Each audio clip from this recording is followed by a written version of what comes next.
Good evening, everyone. If you want to take a seat, we're going to get started.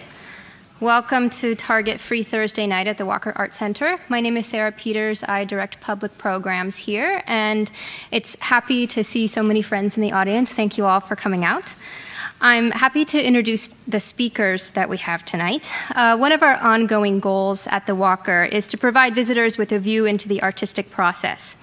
It is an invaluable experience to hear directly from an artist about the ideas and inspirations behind their work, and when the myriad references the work may contain are decoded. In the case of Catherine Sullivan, this sort of unveiling is welcome. In fact, I think we could all benefit from a flow chart or a family tree-style diagram of sorts to outline the complex ideas that are present in her work. Her newest piece, Triangle of Need, is a multi-channel video installation that transforms the Medtronic Gallery into a stunning theater of moving images and sound.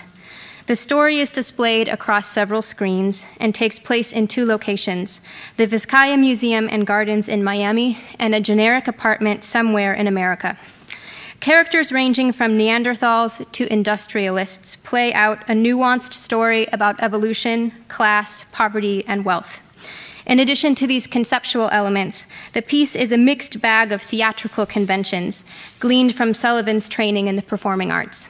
Part stage play, part musical, part postmodern dance, the project is completed with the layer of historical drama, impeccably designed period costumes, and the expert cinematography of a seasoned filmmaker. And like all accomplished artists, Sullivan brings it all together and makes it look easy. She did, however, have some help. She is joined on stage tonight by two of her close collaborators on the project, choreographer Skybrook, who created movements based on the lumbering body language of the Neanderthal, and composer Griffin, who designed a soundscape that includes a performative language he invented using theories of Neanderthal speech. Exhibition curator Dorian Chong is also here to guide their conversation on what it was like to work together and how to turn a multitude of concepts into a successfully integrated piece.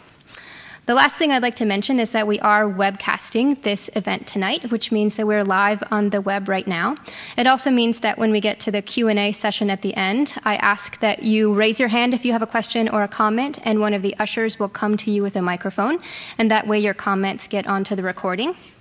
And that also means that the talk will be archived on the Walker channel, channel.walkerart.org, which is the part of our site where you can access archived lectures and panel discussions that go back quite a few years now. And it's a great resource, so please check it out. And with that, please welcome Catherine Sullivan, Skybrook, Griffin, and Dorian Chong.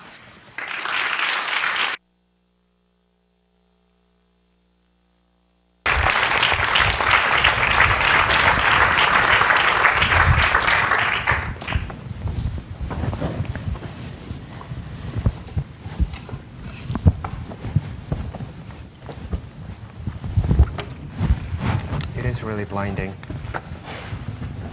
Are we on? Can you hear us? Okay, that's good. Thanks everybody for coming out this evening. We're really excited to have Catherine Sullivan and two of her collaborators on, as Sarah aptly described, the stunning work Triangle of Need, which opened 3 weeks ago, I believe. And we talked about having this artist talk as we were gearing up, organizing the exhibition, that I knew that this was going to be a challenging piece with a lot of concepts. During my many conversations over a year, I guess, as you were developing this piece, and we thought that it would be really good to have, rather than just having a traditional artist talk of an artist talking about the past work and the current work, that an important part of this project is really collaboration with many people involved in it. So thus we are having this more of a conversation, more of a round table. And so just to make sure that everybody knows, this is Griffin, this is Skybrook. So I wanted to start out by just explaining a little bit about the process, kind of institutional process perhaps, of how this piece came about and how the Walker came to organize and actually premiere Triangle of Need. We first approached Catherine for an artist residency, which we do usually once or twice a year. And that was a couple of years ago there has been some delay, but in the meantime, there have been other invitations and commissions that have come to Catherine's way. So this is a kind of a rare occasion for the Walker to collaborate with outside organizations to commission a brand new work. So two institutions that are also involved in this project are Vizcaya Museum and Gardens in Miami and A Foundation in Liverpool, United Kingdom. So this piece will also be presented in those institutions as well in October and in November. And also there is a lineup of institutions and venues that will be presenting this piece. So we're especially thrilled that we're world premiering this piece. So just to add a little bit on this kind of evolution of the process of collaboration, and evolution is quite an apt descriptor here. That's one of the main concepts that we hope to talk about in the course of this conversation. So first, we invited Catherine for residency, and after some deliberation, Catherine decided to work with Dylan, who's based in Minneapolis, a dancer and choreographer based in Minneapolis. And well, actually, who I've known for years. So before that actually happened, there was some conversation that was already taking place between you and Sean about your shared interest about on the Neanderthal and its metaphoric possibility and what it represents, its cultural representation. And so the idea was already in gestation for a while. And Vizcaya invitation happened along the way. And Vizcaya, I think we're going to run some of the still images from the film, and they are taken from two main locations of the film, a kind of nondescript apartment in Chicago, and Vizcaya, which is this municipal museum in Miami that was built in the 19-teens by Mr. James Deering, who was an industrialist and who was the heir of International Harvester, the tractor company, and has this incredible decor and, you know, just it's dripping with wealth and luxury. So they invited Catherine to create a new piece in their amazing place as part of their new program called Contemporary Art Projects, which involves inviting contemporary artists to create new work. And what else? I mean, other than I think that, you know, it's a unique situation, particularly with Vizcaya, because it's a museum for the decorative arts. So I think that they deserve, you know, a kind of special acknowledgement in terms of, you know, being this kind of municipal setting that is actually very generously giving to contemporary art with this new program. It's, I think, quite unique. Right. So this happened, and then you extended invitation to Dylan to be part of this and give you some pointers, the Neanderthals, and some other ideas to develop a specific choreographic language to be incorporated into this. So, so this collaboration, and then you have an ensemble of actors and performers that you've been working with on several previous projects, and many of them are based in Chicago. So, you know, this is also an excitement for us at the Walker and in Minneapolis to be able to involve Dylan and two other dancers who are based here, Justin Jones and Kristen Van Loon, as well as a figure skater, Roheen Ward, who I hope is here. So we hope to be able to show images of those performers and kind of talk about the process a little bit. The way. What else? Well, I mean, I guess, you know, the piece, there's, given the time we have, there's any number of potential angles that we could take. So I'll, you know, for tonight, I basically just decided to kind of dig right in and start the discussion with one. I think there's numerous motifs and numerous elements in the piece that are crossing over and overlapping, but the one that I'd like to start with is the motif of the Ulele character.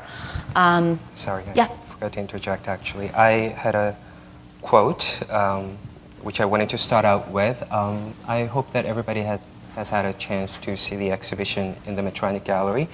And I'm not sure how many of you are actually familiar with Catherine's work, and I think this event will be a great opportunity for you to have quite an insight into the working process and the actual mechanism and the operation of this particular piece. But I just wanted to set the stage by reading this quote, which is taken from Catherine's artist statement that she has written a while ago, and I think it really encapsulates well what her work is about. So, Catherine, you described your work in general as an anthropology of theater, and that's an important point. Catherine is one of rare artists who crosses boundaries between visual arts and performing arts, and your training has been in both areas as well. And so here's the statement. Generally speaking, my work is concerned with cultural regimentation and assimilation as it relates to the codification of behavior. The performers in my pieces are the true media, and watching them transcend or transform against or through the various restraints imposed by the work is its broader social metaphor. And I read this sentence several times, and it seems like the important keywords here are cultural regimentation and assimilation, and how you identify them and also work actively against them. Transcend or transform as a definition of performance, because each of your projects deals with different notions of performance, but it's always generally defined as transcendence or transformation of the restraints. And social metaphor, how it's not just kind of hermetic, inward-looking experience of analyzing a performance form, but it actually has kind of metaphorical, higher metaphorical level perhaps, or generous, encompassing ability to talk about other issues. So perhaps those are the points that you can keep in mind as a more kind of abstract approach as we dig right in. Okay, I think I need the QuickTime movie. Oh, there we go. Okay, great. Just briefly, I'm a really bad public speaker. I used to be an actress, and so primarily, well, one of the reasons why I got out of acting was because of situations exactly like this. So I'm going to read. I'll try to go as slow as I can, but pardon me if I slur or stumble. It's just being here with all of you. Makes me nervous. So I'm going to play a series of clips which are all the manifestation of the character Ulele in the Triangle of Need, and try to talk about, from my perspective, well, what motivated my interest in this character, and how you might kind of begin to understand why she's a considerably important element. While Triangle of Need consists of many vestigial narratives, I would like to use this opportunity to address one which I feel is important to understanding one of its interchangeable elements. The piece is set within two geographical locations: Vizcaya Museum and Gardens in Miami, built by agricultural industrialist James Deering in the 1910s, and a turn-of-the-century Chicago apartment building. Both locations bear traces of the present, such as the speedboat which brings the orphan characters to the story, as well as the interior of Dr. Patrick Obie's apartment, which is faux wood paneled and linoleumed. The idea is that you are in a world where the past and present are confused but not lost on one another. The rationale behind these geographies relate to Deering's production and consumption. Chicago, the city of the Deering factory, and Vizcaya and its treasures as the manifestation of the surpluses generated by the Deering Harvester Company. I was invited to make something at Vizcaya through a new program commissioning contemporary art, which deserves considerable acknowledgement, as I said, given that Vizcaya is now a municipal museum devoted to the traditional decorative arts. Research for this project revealed that Deering ordered several films a week for screening at Vizcaya through a company called Pathoscope Films of America. These films ranged from comedies, dramas, religious and biblical scenes, current events, war, natural history, travel, hunting, manners and customs, and agriculture. I was interested in the sense in which these films contributed to the popular imagination of the time, as well as to Deering's imagination. Given the idea of setting Triangle of Need partially within these two geographies, I decided to depict the Chicago component through scenes and scenarios culled from the Pathoscope film catalog. The characters in Chicago are then expressed through a regime of Deering's leisure. Originally, I was interested in the scenarios which depicted some kind of class consciousness, but it quickly got weirder when I came across the scenario called The Somnambulist, described in the Pathoscope catalog as, Ulele, a girl, is hypnotized into a sound sleep. Her parents decide to make her strange sleep bring some money, so they exhibit her to the public. And while they are in the midst of their prosperity, Ulele wakes up, whereupon, rather than lose money and disappoint the public, the father masquerades as the young lady and the good fortune continues. I was drawn to the analogy of deception and greed, which might be made with the Nigerian scam email, which was also one of the other motivating aspects of the work. And along with other motifs, began to develop actions based on these scenarios.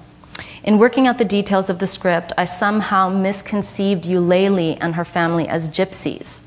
A more homogeneous but correct name for gypsy would be Romani, among others, but it is again the popular imagination that is in question, so I'll continue to use this term. When I looked back at the original description from the Pathoscope catalog, Ulele was not a gypsy, and I was very intrigued by the fact that I had somehow injected this narrative with perhaps a symptom of my own. As such, Ulele becomes a motif through which to understand the mode of historical apprehension that the piece proposes. As I looked further into what a gypsy is, I realized that it has a lot to do with what the gypsy has come to represent, a kind of empty costume, a cultural construction of the Western imagination. While in actuality, the Romani are a discrete culture manifest within many national situations with numerous traditions and a long history of enslavement, forced sterilization, and genocide. Some, such as writer Katie Trumpner in her essay, The Time of the Gypsies, A People Without a History, described the gypsy as a historical concept with open ideological possibilities. She gives the example of the role assigned to them by the Third Reich in constructing their own relationship to non-German cultures. She also describes the more static displays of the gypsy as a popular visual spectacle within a complicated politic of cultural memory and amnesia. It is no wonder that given the depth and number of archetypes I was encountering in the Pathoscope film catalog, that the somnambulist story of magic and menace and deception would somehow misfire through the popular mythology of the gypsy. According to Trumpner, what accounts for the dislocation of an actual history of the Romani is the presence of contradictory and coexisting moments of memory and amnesia. Questions for me became, how far back does remembering go before it is infused with artifacts of fiction? Despite one's grasping of the truth, it will always be infused with popular fiction. Trumpner describes the gypsy as the limit case of psycho-political working through, the point at which political memory continually fails and is continually strived for. It is both highly poignant and highly problematic. The archetype of the gypsy for Trumpner is the beginning and the end of the earliest phase of psychological and social development, which must be strained to be remembered at all, the first blurred phase of undifferentiation. For Trumpner, the gypsies themselves are reinstated as a memory problem, the strength of forgetfulness, the struggle to remember, the primal scene of European historical memory and the foundational moment of European racism as well.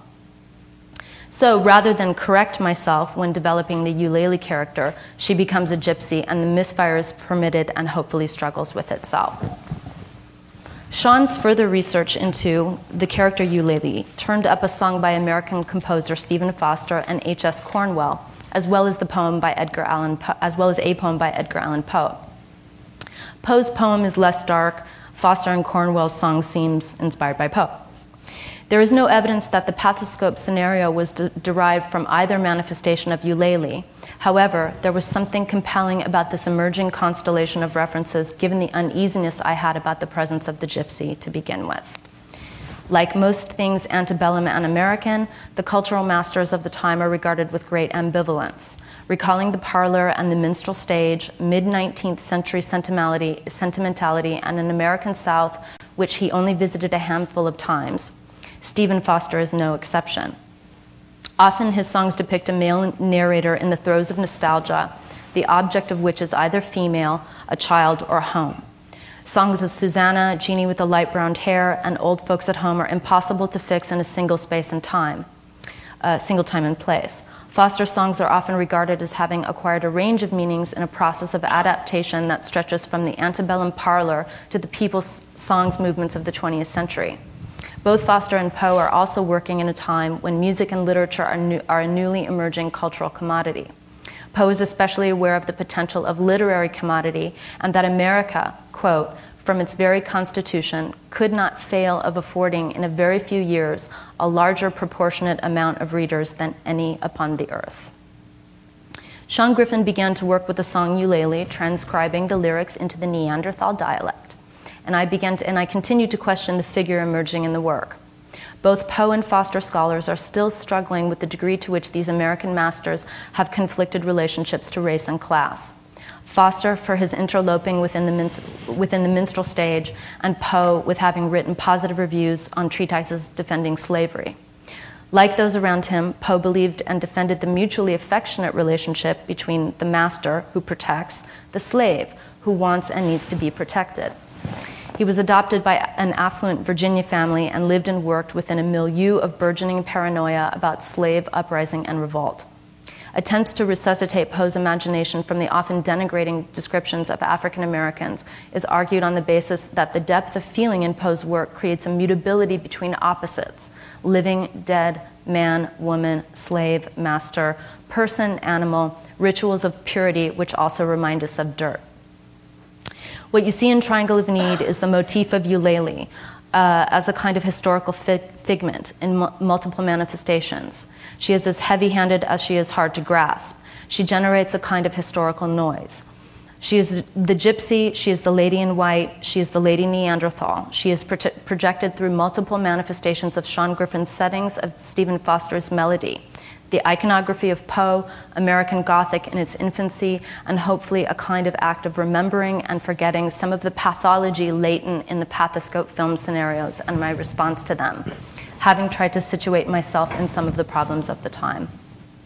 She plays out as a figure and also a text which I cut together from two poems of Edgar Allan Poe, Dreamland and To One in Paradise, both of which seem to be about memory and amnesia, about looking and not wanting to look.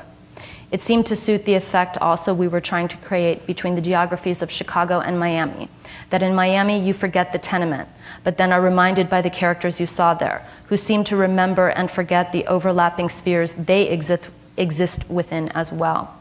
So I can only say that this was the best way to account for my own ambivalence toward Vizcaya and the overload of remembering and forgetting that comes with seeing a place of great beauty that comes at such a high price.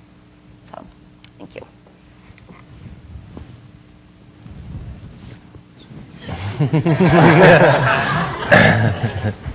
All right. Well, we'll start unpacking that now. Should we go into the next clip? Sure. So, just to kind of simplify it a little bit, and you've described Sean's research already into musical history and its historical context.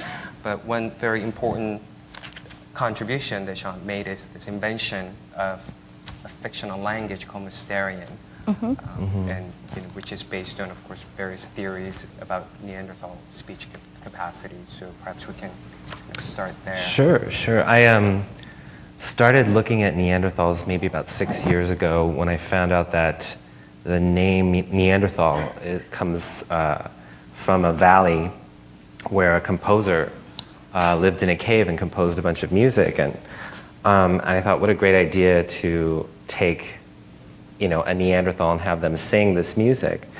And so I started doing research on the Neanderthal vocalization, and at that time, it was believed that they did not have any form of vocalization. It was contested. But shortly after I started this research, there was the discovery of a hyoid bone, which proved that they did have. And there were all these sort of theories about what it would have sounded like, and the most recent being Stephen Mithen's book, The Singing Neanderthal, where he described them as sort of like bird-like, high-pitched vocalizing in or communicating in half sung and half spoken language. And this also fit my vision of what, what they really were, having done so much research on Neanderthals, the kind of hulking, kind of, thuggish, kind of, just didn't really feel the grunting, didn't, and also to regard other languages that had been invented. There are two other Neanderthal languages that were invented, one by Anthony Burgess, who also invented the slang for Clockwork Orange. He created a Neanderthal language called Ulam, which was used in Quest for Fire. But I wanted to use this language not as so much of a scientific reconstruction, because that actually was within the limits of the vocal apparatus of the human, impossible, but to use it as a performative and musical tool to pull kinds of expression from the actors. And so there's the main language, there's a song form, and then there's a dialect, which a lot of the Chicago stuff is in.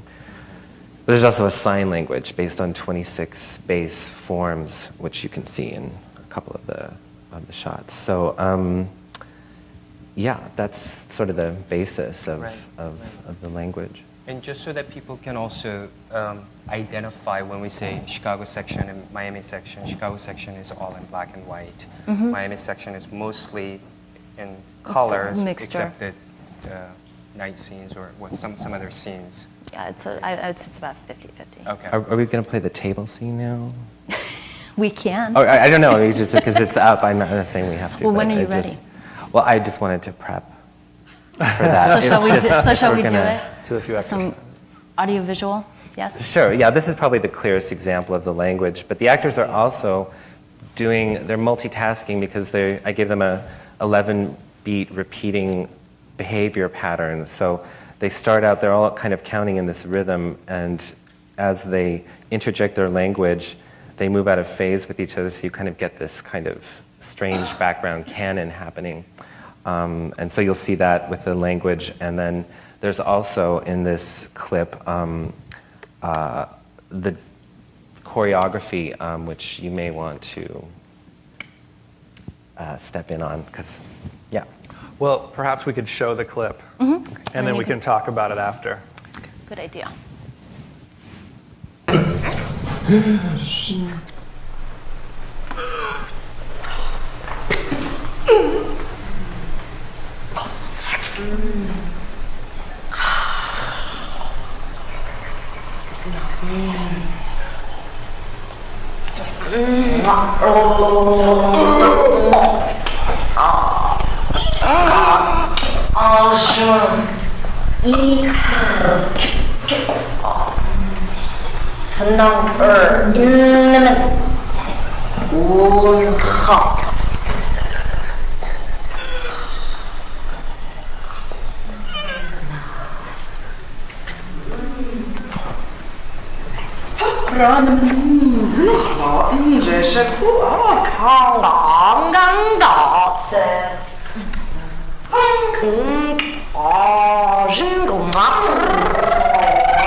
So in the installation, this is also accompanied by music, which I just want to do just a little short thing on. I collaborated with 3 musicians, one who uses primitive vacuum tubes and primitive electronics to produce sound textures, another one who does scientific reconstructions of prehistoric flutes, and you'll hear a lot of that, and the pianist, musicologist Andrew Infanti, who I worked on the Ulele stuff with, and so that's all kind of going on there. So. Well, you can't see the choreography that much in this clip, actually. I can find a better one. Well, I can just talk about it for a minute in any case. When I first went about making the choreography, Catherine and I talked about the image of the Neanderthal a lot. So both in terms of what's the scientific information available about what we know about Neanderthal, size and shape, and body ability, but also the popular image of the Neanderthal caveman movies and this kind of thing. So Justin and Kristen and I worked a ton with all those kind of images. And one of the things that was interesting to me, I'd seen a film of Sonia Andrade's at the Louvre, where she took this thread and wound it around her face until it was all crisscrossed and bulgy. And it made me think, it made her look disfigured. And it made me think that's one of the things that freak people out about Neanderthals, is that they look like a disfigured version of human beings. Their muzzles are very forward. Instead of the foreheads being straight up and down, they're kind of sloping. So when people first found the fossils, they just were like, no, these aren't human. They can't have anything to do with human beings. That there's something wrong with these bones, etc. So when I was doing research not into just Neanderthal, but also into what is disfigured movement. So I was watching a lot of Buto, and there's a little phrase that I made that was inspired by Tatsumi Hijikata, who is like Mr. Buto founder. And it's really beautiful. He's incredible. It's amazing. And so I had made this phrase. And then also Catherine had asked me just for some really simple actions that she wanted, that she associated with Neanderthalness. And so what you're seeing here is, as much as you can see it, is that phrase, that Tatsumi Hijikata phrase, and some of the actions put at the dining room table and made to sort of fit the scene. So it's a lot slower than it would be, and it's a lot less than it would be. It's like we're barely doing it, actually. And then we're trying to drool on top of it, which unfortunately you can't see in this clip. But if you look upstairs, there's a good moment where I'm able to actually drool for the camera. Perfect.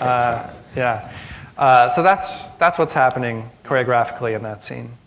I think, one thing that we should talk about is sort of, the way of working was really, I think, it was very intimate collaboration, but I think in the end, neither Sean or Dylan really knew how it was going to play out in the actual setting.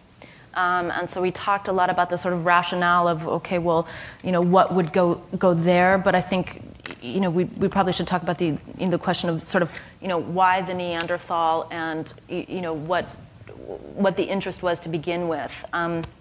and so that we can sort of understand how it then gets set into that dining room, how it then gets set into a place like Vizcaya. I mean, Sean and I had talked a lot about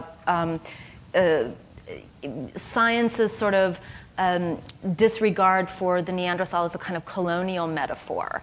That it's been sort of running through various strains in science.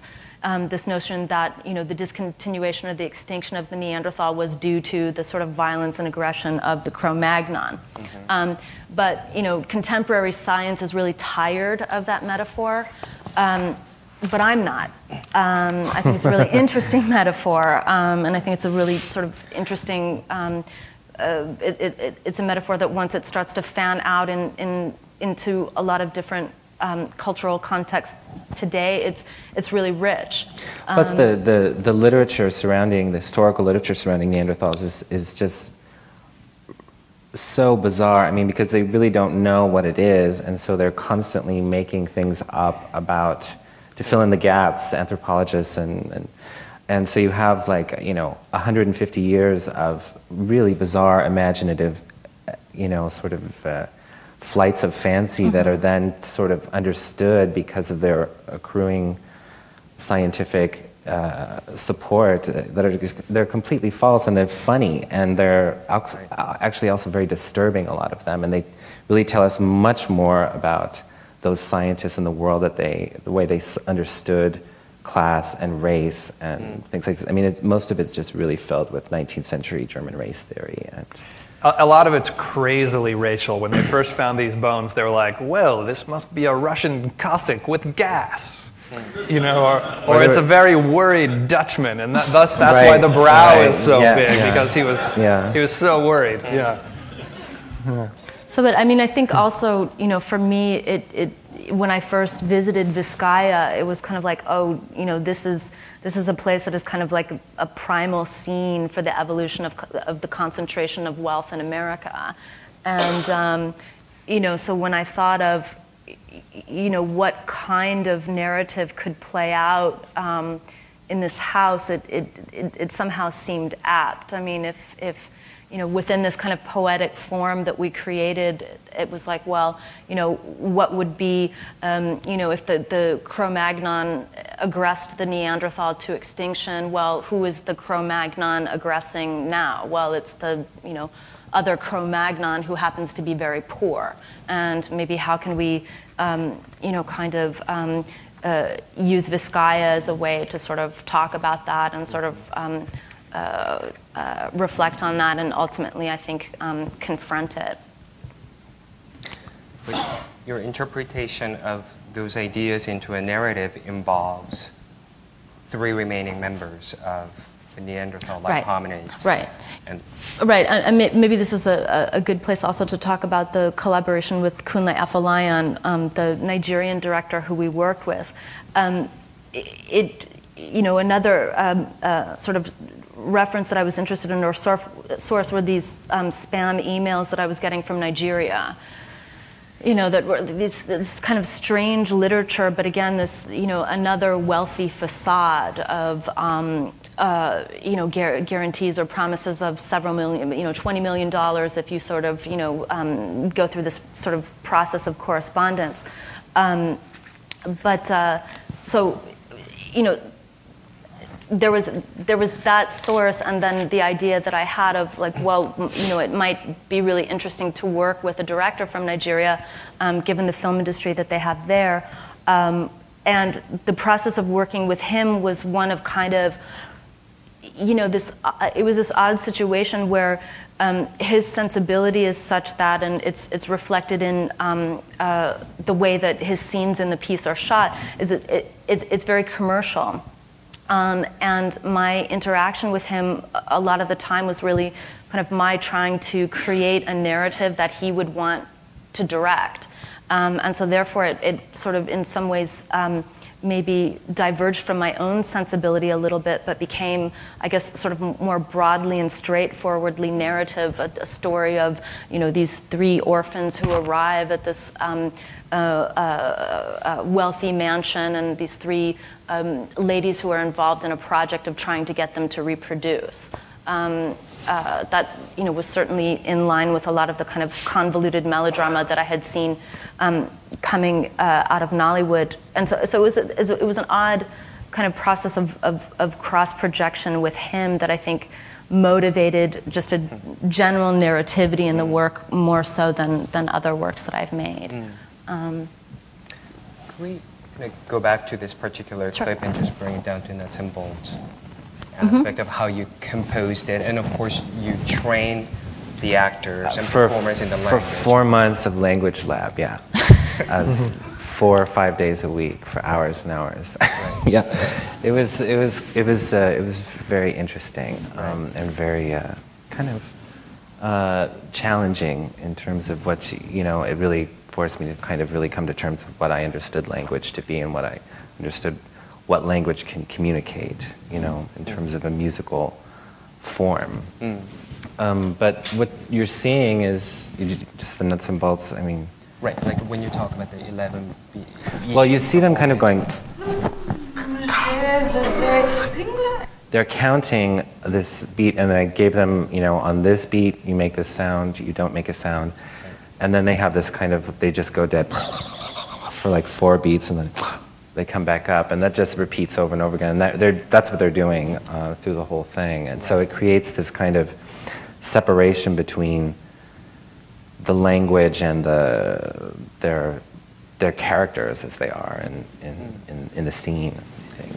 But the sounds that they are making are sort of translation of particular words or lines. I mean, do they signify? Do they have signification? Well, I had to come up with it because the articulations are very, very difficult, and so I came up with a series of warm-ups and practices which were based on rhythms, so they could be like, like sort of repeat these things and get them into their mouths. But those became very interesting, and so I just kind of put them in, and kept them as real things. There was also, I think, this sort of emerging sort of attitude to what that did to the delivery, and then what that did once it was set at that dining room table. There's this suffering, and then it produces this really kind of gastric kind of hungry. It's kind of like a feast of bitter language. A feast of bitter language, exactly. Kind of. With exactly at this table that is conspicuously absent of food. And I think that what really helps that read too is the choreography and the way that it's I don't know, I mean it has this kind of like they kind of have an affected kind of illness kind of feel or something. Not illness, I don't know how to put it into words. Well, exactly. One of the other things that we started to insert into the choreography is, as we were trying to do stuff, we just kept feeling like we were just looking like modern dancers. And so we wanted to feel like we actually looked like we had a different consciousness than we actually did. I had remembered some actor or another talk about imagining rolling a teacup around his body as he was delivering some speech, and that was distracting him enough that it did something or another. I don't know, but I tried to start figuring out distractions for us, and that we especially started to get into the distractions that did things with our eyes, so that we would imagine our eyes rolling around our head as we did whatever else we were trying to do. Which Catherine really liked and started to insert into everything, which is great. So we started to just have this sort of way of being Neanderthalish. And I think that what started to happen in any one of these scenes is we would start to assemble the different stuff, say at the breakfast table, and there would just be a feeling of what the scene actually was, and that we would start to naturally fall into a certain kind of feeling. And so in this case, when we're doing these distractions and we have the Tatsumi Hijikata thing, which is already a little bit melancholy, and then we're doing it really slowly while these other characters are doing this bitter feast of gutturalness, a feeling starts to arise that I think that we all just started to hone in on and kind feel. of a cagey and emergent kind of narrative that doesn't really, it's not very clear, but which at the same time has so many ties to what you can see going on in the other, as a sort of a progressive, I don't know, kind of a journey of those poor orphans as they go through their breeding, as they discontinue and sort of go through their breeding rituals or forced. I mean, I think also, you know, I always try to make this point when I'm able to talk to people about the work, because I think that, you know, you see a lot of, you know, film and video so ubiquitous in our lives that, you know, some things you sort of, you know, become very transparent when you look at a work, a film and video in an art museum. But this shot it's one take, it's one continuous take with no editing, and you know, I think that that's something that, well, it's another thing that would distinguish, say, Kunle Afolayan's presence in the work from my presence in the work. He's shooting very much in a sort of traditional mode of wide, medium, close-up, cover everybody from a close-up and then cut it all together. Whereas, you know, what I'm usually doing is actually, you know, staging action and then shooting it over like, you know, 6 or 7 minutes continuously and trying to cover everything within one take. And I have to say that I really enjoy the kind of analogy that gives the work to theater, where everything is revealed. I mean, yes, it's film, but you're seeing everything that we're doing as we're doing it, and you know, there's a kind of concentration of energy of the whole production into that one shot. That I've always liked and have always felt that it was really kind of analogous to how the work is really kind of one foot in theater and one foot in cinema in some ways. Yeah, and just a lot of the things that, I mean, I came up with a lot of things independently, and you came up with a lot of things independently, and you kind of had this, not a plan, but you just had this sensibility of when those things would come together and how they would come together. And, you know, this is a really good example of the foresight of being able to see the different kinds of treatments that would, you know, have tension with each other, but also play into each other. And because they never, the actors and the dancers never rehearse together. So, and that's often what happens is we work with different performers who live in different cities. And then when we shoot, it's kind of everybody, you know, has their role, and it's just a matter of, you know, how to best kind of conceive of situations where those things can work very well together. So this was a case that was, you know, I felt kind of successful and just then transformed into, you know, like I said, this feast of bitter language. Should we go into the next clip to see more of the choreography? What would you guys like to talk about next? Should we show the casino? Sure. Casino mount. Sorry, I have to do this kind of old school.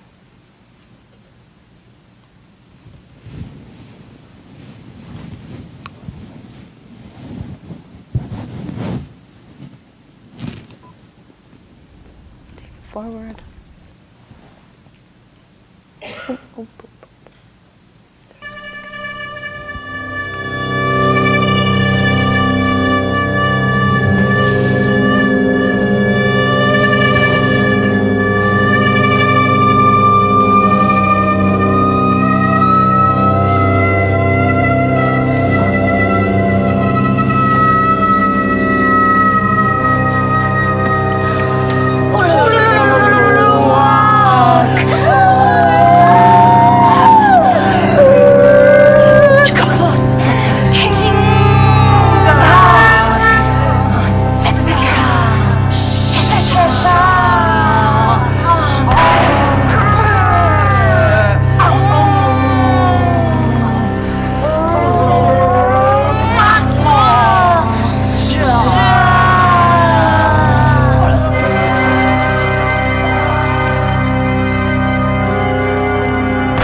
pika akalat no kapa ajilsat kapa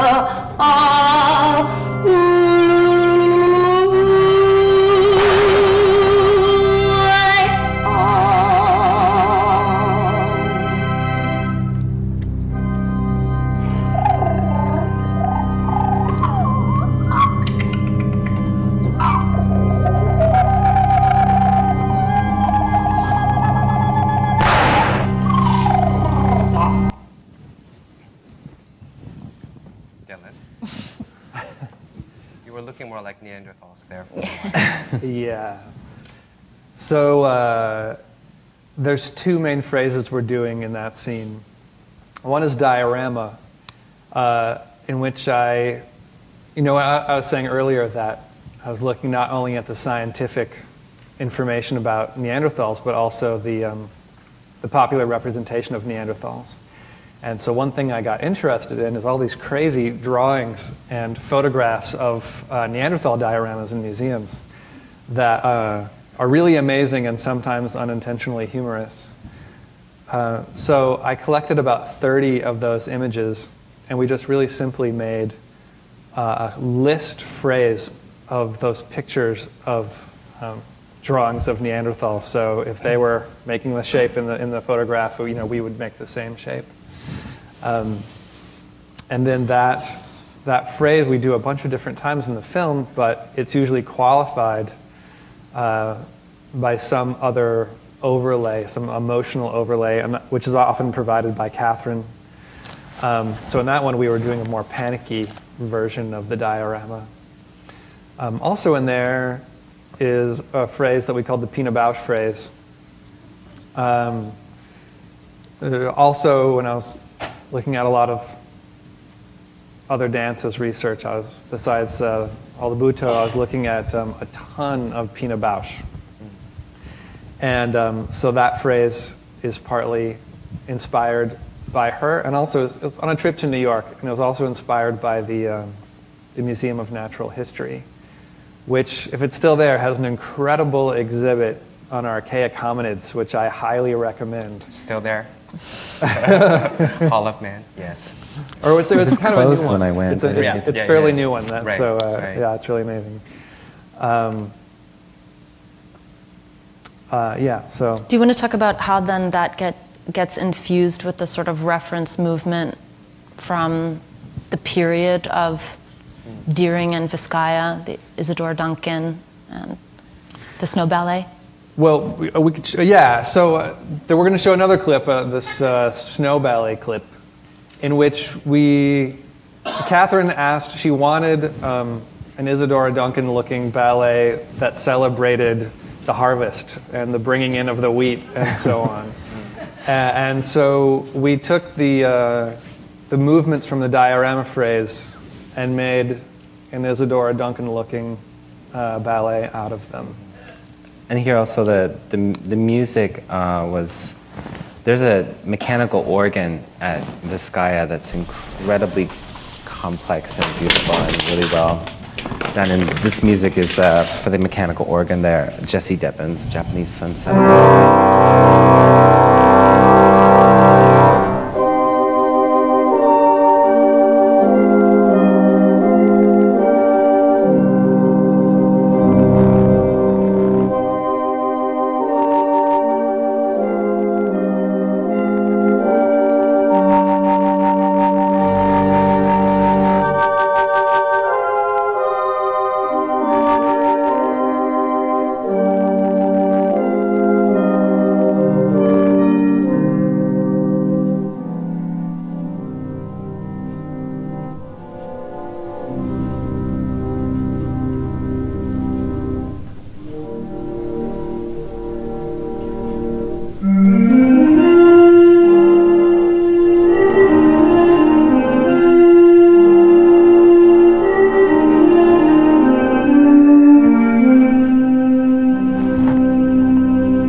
crowd pleaser. Yeah, snow ballet.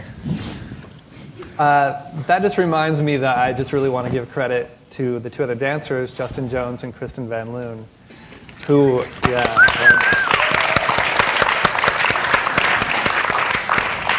who I leaned on quite heavily throughout the whole time, asking them to improvise quite a bit. That had a lot to do with how the choreography turned out.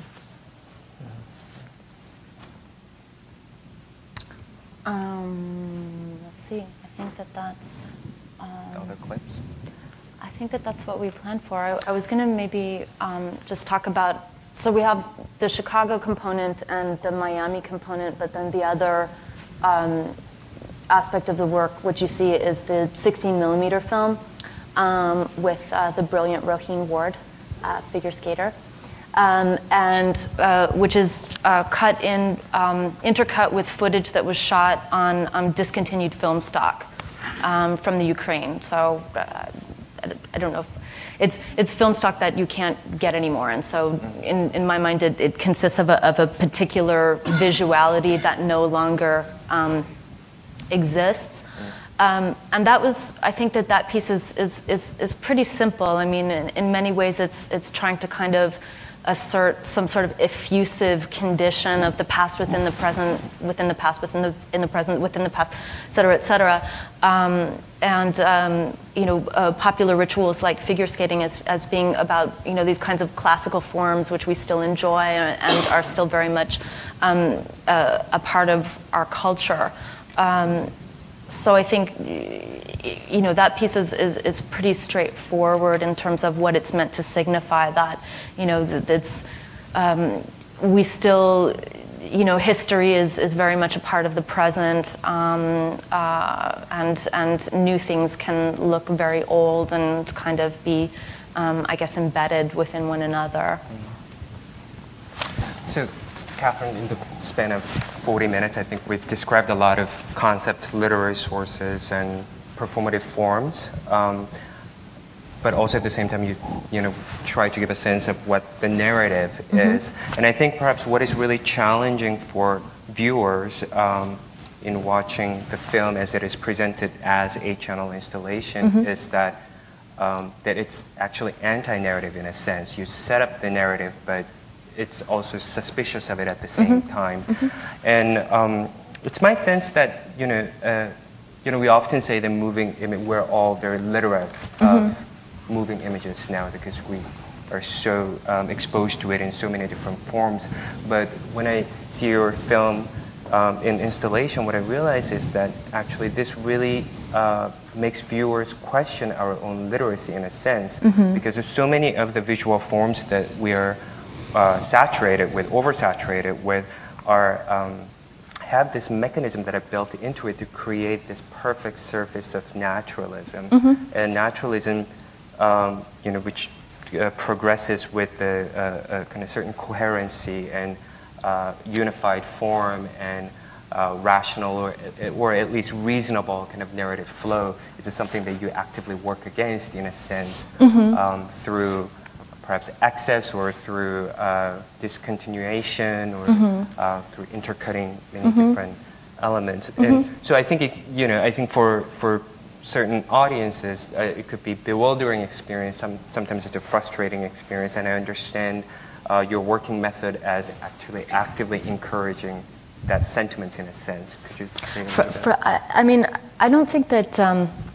It's never my intention to sort of actively seek out frustration. It's really, I guess, I think that the work is, it's difficult to say. I mean, I think at the end of the day, you're looking at, a kind of panorama of moving images and sounds which are very generous. And so, to a certain extent, it's kind of a question of, I mean, I think you're right in terms of this conversation of how naturalism creates a horizon of expectations that, viewers may bring to the museum setting. But I guess my feeling about that is that, there's any number of things that we kind of encounter in culture that are unfamiliar. If you buy a car, you do research about the car. If you, any number of things that you have to sort of inform yourself with, you have to inform yourself about before you engage with. And so I sort of feel like, well, why would art be any different? You know? But I guess I also feel that, you know, there are performers doing things that are very kind of familiar in some senses and also very kind of compelling and intriguing. And so I hope at the end of the day that would eclipse any sense of frustration that people would have in looking at the work, and ultimately, you know, it would be dishonest and condescending for me to make work sort of outside of my own sensibility. You know, I do hope that there's something in the work that is able to kind of communicate its politic. That's important to me. But I feel like I sort of have a good, I don't know, I mean, you know, it's such a kind of social mechanism to make the work in the first place.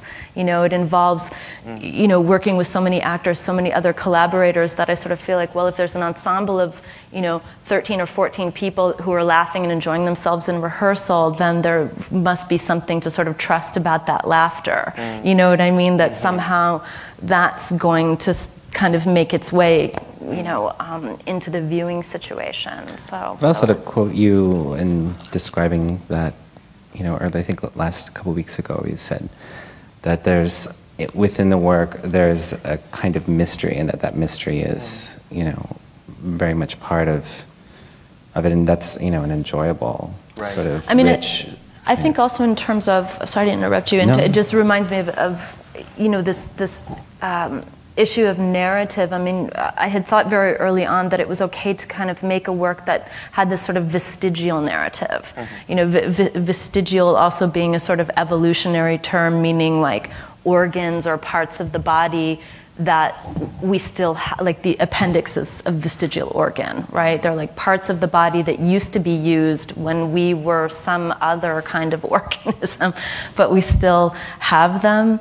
So I thought about the narrative sort of in a similar way, like, okay, well, there could be sort of like vestiges and traces of maybe, you know, a narrative that isn't entirely kind of, you know, played out in every sort of, you know, I guess, you know, the motivations of the characters aren't revealed. Rather, it's a sort of, you know, stream of sort of overlapping repetitions of motifs and actions and, you know, variations. And so, structurally, I don't know how to describe that, but I know what you mean in terms of, you know, as I said before, you set up this horizon of expectations, but then you sort of reroute it into this other experience that.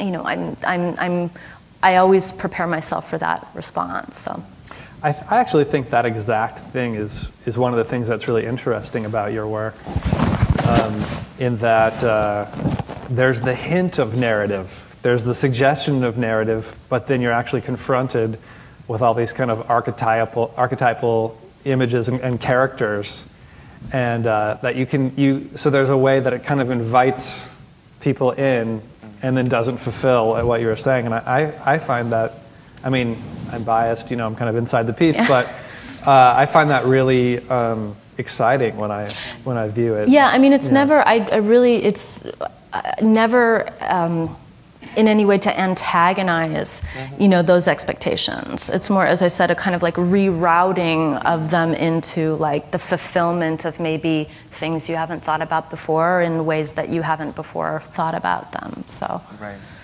And I think that kind of mysteries or unknown are perhaps a good way to describe your work in general. And I actually came across this another quote while I was reading a little bit about Richard Foreman, who I understand to be one of your important influences. And this description of his work, makes reference to John Keats and his definition of negative capability, and which is defined as when a man is capable of being in uncertainties, mysteries, doubts, without any irritable reaching after fact and reason, which seems to be very fitting.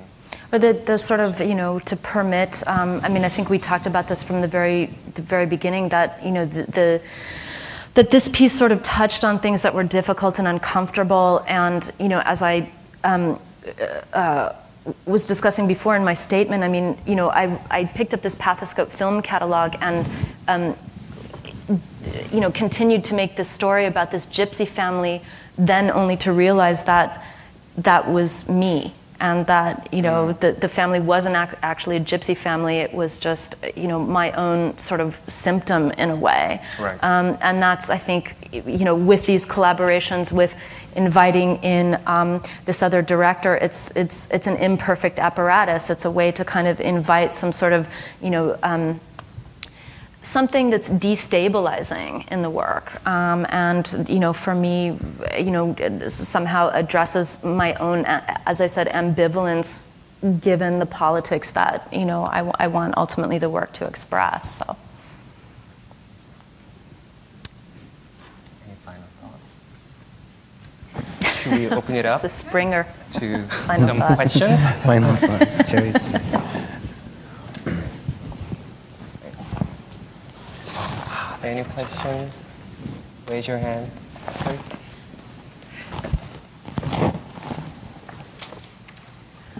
I was very interested in your discussion of creating the language for the piece, and especially when you made the distinction between the language and the choreography.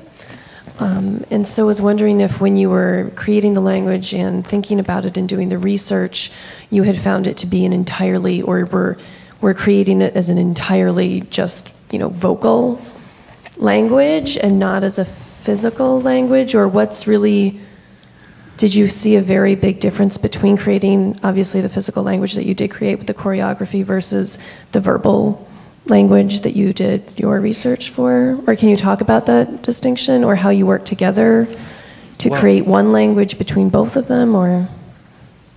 Well, we did work a little bit. I think that the kinds of vocalizations that they were required to do had physical implications. Especially, you'll see a scene with Justin Jones where he has a range, a vocal range that is just like unheard of. There's just nothing like it, and he physicalizes things in ways when he does that. And no, there wasn't really. Mostly, we worked geographically entirely separately, except for a few visits. I mean, that's one piece of information about it. Yeah. I would like to push the issue of frustration a little bit further for Catherine. I'm sorry to bring it back up. But speaking of visual literacy made me think about what's most troubling to me in Triangle of Need is the fact that we're not seeing one vision at a time, but we're seeing 3 or we're seeing 4. Mm-hmm. And the idea of the 11-beat pattern and kind of canon really interested me. And I wondered if visually that's also one effort that Triangle of Need makes toward having things fall in and out of sequence and having things kind of pattern in a way that subverts a cinematic expectation we might have, where if 3 of the images we're seeing are all of a similar scene, we expect that they match somehow, and we'll expect that there's some kind of meaning to derive from that. Mm-hmm. But I think that we don't get that. We don't really have the same gratification that we would have in a single image. Mm-hmm. So can you talk a little bit about that in the way that having multiple images really troubles the viewership? I mean, you know, I try to think about things or in terms of composition, and I mean, I think that this is particularly clear in the black and white component, the 3 screens, where, you know, there is an order to the sort of chiaroscuro and the way that the camera is moving through these rooms, and the way that you can kind of conceive of it as, you know, this kind of this sort of series of rooms which, you know, sort of opens up and closes down. You know, so I mean, I guess it's just a question of like, well, what your sense of order or disorder would be. I mean, to me, there's a lot of sort of, you know, formal principles which give it a high degree of order. You know, the same actor who would be, you know, on 2 screens at the same time, but in a different costume. The way that, but I think, you know, what you're getting at is sort of like, well, what is the principle behind that, maybe? And I think it has a lot to do with, again, the fact that, you know, I come very much from theater, where, you know, in the theater, you know, you don't have this highly directed gaze. Your eyes have the kind of pleasure, you know, to wander and to sort of enjoy things sort of, you know, flickering peripherally. So I guess it kind of, for me, it's about more allowing yourself to give over to more of a kind of landscape than it is a sort of like looking at the installation and needing it to satisfy a kind of like one-point perspective. It's about how you look at images and sort of what, you know, what in the image is ambient or what in the image is more direct.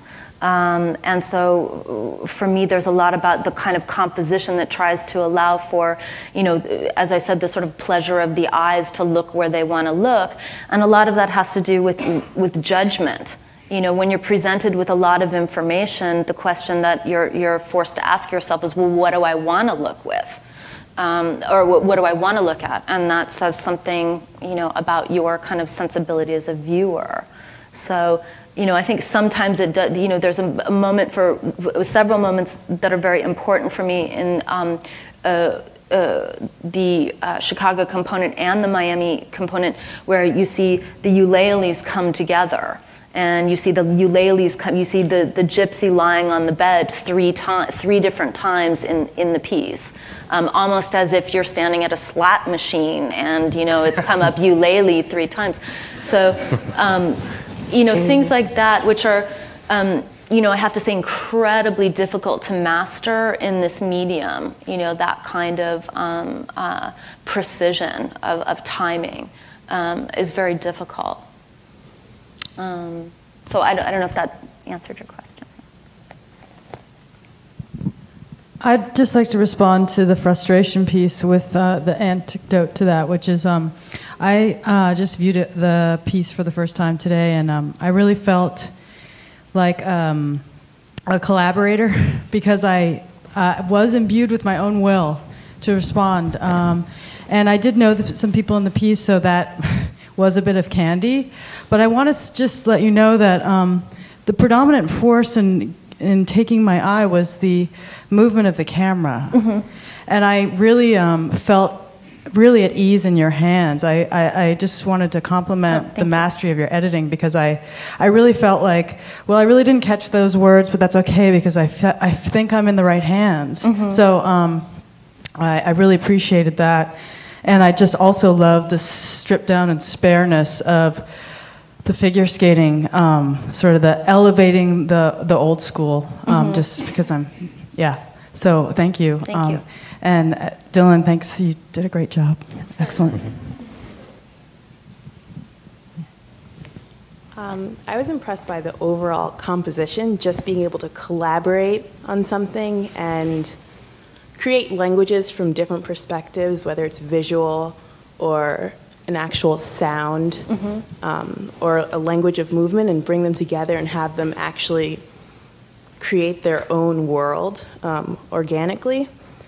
But one thing that really intrigued me was the 16mm reel and why it was necessary. And in just thinking about the kind of study that you did of the movement of Neanderthals, and also thinking of this pseudoscientific understanding of Neanderthals, as well as the period of Deering, were you thinking about early film and actual scientific study of movement and those stills when you decided to include that 16mm piece? I think, I mean, let's put it this way. I mean, I know about the Muybridge experiments and what the sort of formulation of the body is at a very early moment in cinema. And so I was thinking about that in terms of conceiving of, okay, well, what would be, you know, you would have this, you know, one way of looking at these figures at Vizcaya that would maybe generate, a certain kind of reference to early film, but then you would also have this other one, which is just, purely about just taking it apart, sort of purely objectifying it as just a sort of, something that goes by one frame at a time. So, I mean, there's, there's a lot of different ways that you could talk about the sort of like dualities of that piece and sort of what they represent historically, but what they represent in terms of like what cinema does and what we expect cinema to do.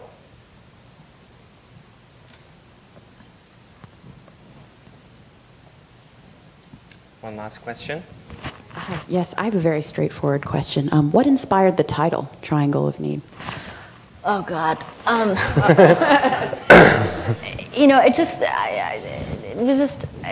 It seemed to kind of, there were so many things working there were so many things, it was really sort of like, okay, well, is there going to be any singular element that's going to allow these things to all kind of coexist within this one artwork, and to give it some kind of, it almost seemed perverse to me that like everything that the work encompassed could be pulled into this kind of like very, sort of orderly formation of a triangle, as if it's that easy. But I think that the work does have to do with issues of need on a number of different levels, and so it's kind of perverse in some senses. And I had also thought about it in terms of the sort of geography that was being set up between, say Miami, Chicago, and Nigeria. So it's a triangle that sort of, gets laid down on the map and then gets kind of fanned out, and it's perverse.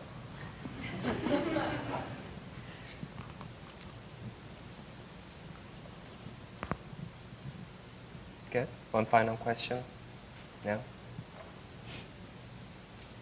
All right. Thank you. Thank you.